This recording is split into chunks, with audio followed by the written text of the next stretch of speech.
Starring Entertainment. Pati pala si Rian din. Oo nga. Ayan. Oo, di ba? Naging emotional na ang lahat. Inunahan ni Direk. Sumunod na si Rian. JC, ikaw din ba? Nandun ka na rin. Malapit na. Malapit na ko, di ba? O, pero, Direk, pwede bang ikwento sa lahat ng mga nandirito ano po ang iyong nararamdaman ngayon? Because this is not the first time na tayo po ay nagsama-sama para i-present yung mga obra maestra po na ginagawa niyo, Direk. Sobra akong na-overwhelm nung napapanood ko si Mandela. Ang ganda-ganda nila together. And going back to the experience while doing it, first time kong gumawa kasi ng love story.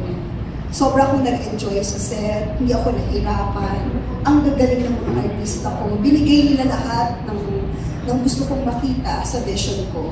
And then, for a time, nag-stop siya. Hindi ko alam kung paano ko siya i-launch ulit. Kasi may particular akong song na gusto kong makuha, which is the one that you're hearing right now. It's a struggle for me na parang hindi, siyempre as a filmmaker, di ba? You want your masterpiece na kumpleto lahat yung gusto mong makita sa pelikula. And it happened here. Kasi ang dami kong pelikula na ang dami kong compromises. Ang dami kong pelikula na kailangan kong mag-adjust kung ano yung kaya lang. But this film, kasi this particular film, I gave it all. Naghintay ako, kinuha ko yung gusto kong makita. And now, nakikita ko siya. I'm just so happy na nakuha ko yun kahit na dito lang sa pelikulang to, nagawa ko lahat ng gusto kong gawin.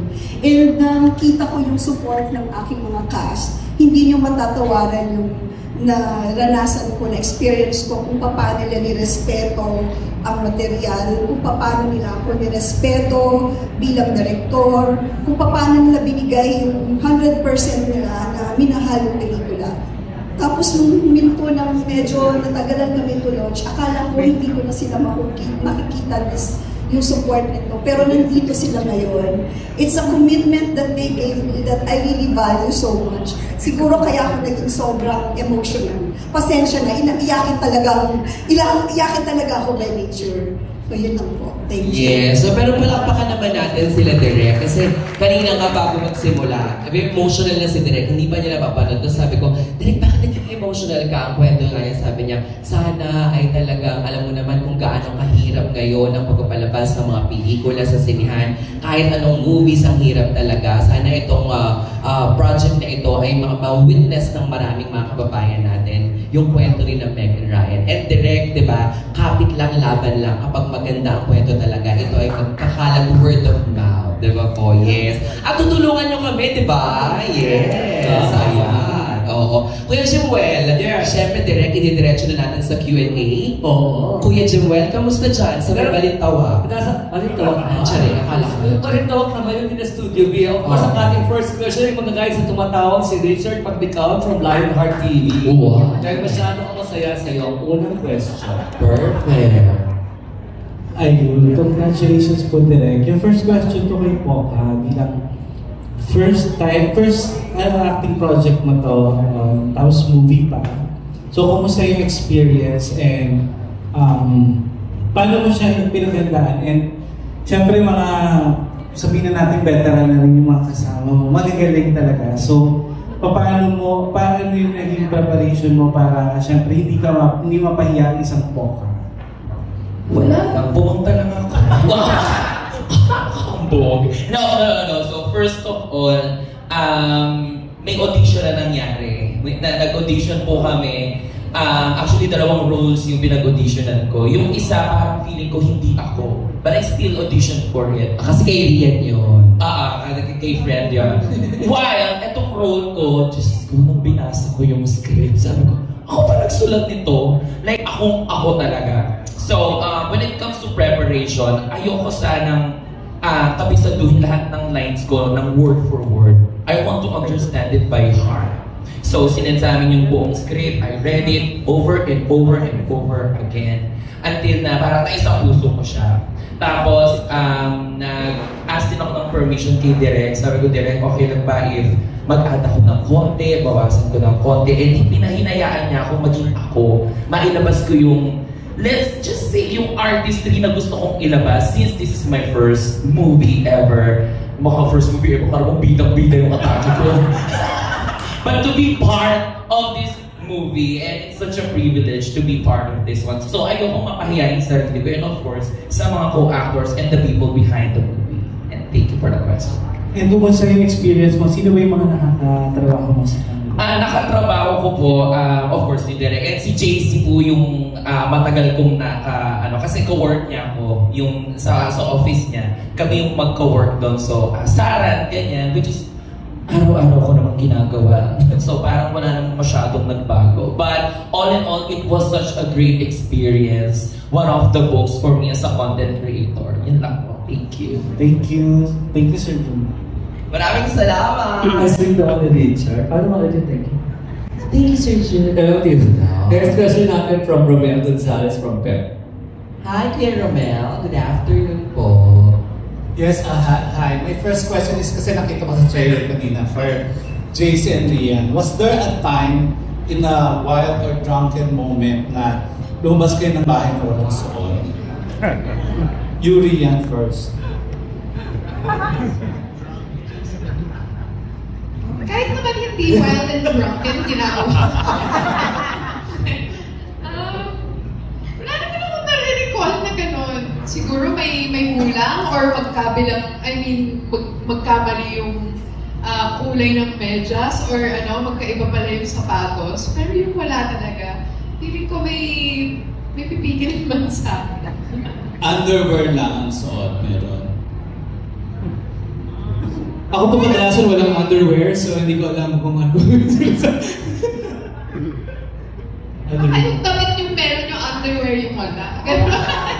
Pwede naman. JC, ikaw. Wala Actually, ngayon hindi pa ko wala. maalala yung mga ganyan. Siyempre. Merong mga times na lalabas na walang. Hindi naman yung full na, pero actually, hindi ko nga po alam kung may hasuot ako ngayon. Paminsan-minsan, pwede. May walang suot. Hindi pa naman in my life, may drunken moments. Pwedeng lumabas lang ng kwarto. Kailangan lumabas lang ng bahay. Pwede naman, kwarto. Pwede, oo. Yeah, nangyayari siya. Yan, oo talaga.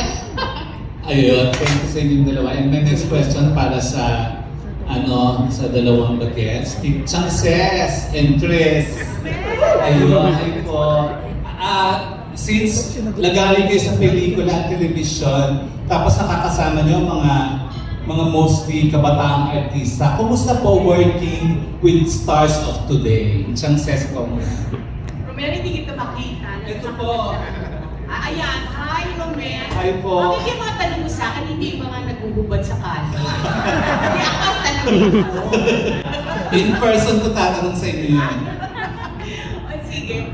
Actually, sa pelikulang to, dahil ako yung nanay ni JC, halos lahat ng eksena ko nasa bahay kasama si JC. So, ang mag-uusapan ko lang pwede ko sabihin is, that's where you be a lot of times.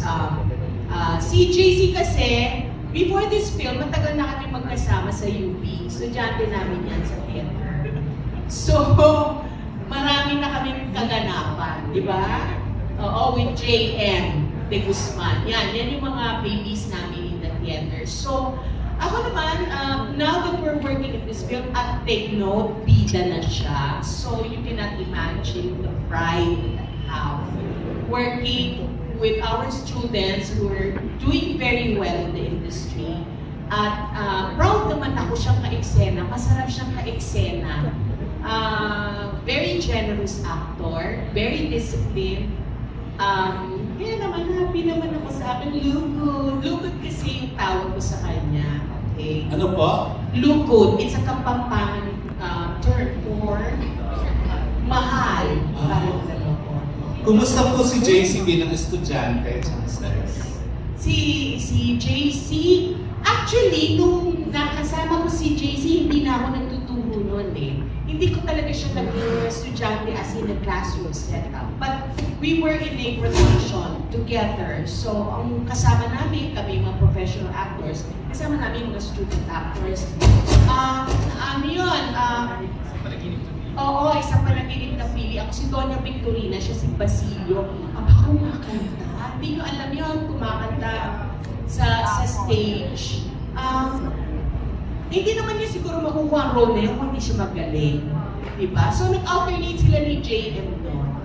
So, magaling. Hindi naman magbibida yung mga yan pag hindi sila magaling. So, mula theater, maganda ang background niya kasi background niya theater. So, ngayon na nag-transition na siya as a film and TV actor, maganda ang kanyang foundation and I'm very, very proud of him. Thank you, Chances. Ikaw, Chris, kumusta working with the stars of the new generation? Yeah, hi, Romel. Good afternoon. Well, I like working with stars of today. Kasi ang ganda ng energy, nakakatuwa. I don't know kung ganun din kami ng mga kabataan namin, but now that I'm at this point of my career, pag nakakasama ko yung mga stars of today, nakakatuwang just to even, watch them, how they handle themselves. At saka yung professionalism, kasi siguro ang dami na nag-advise dapat ganito, dapat tapos parang I like the energy. So I love it. Ayun.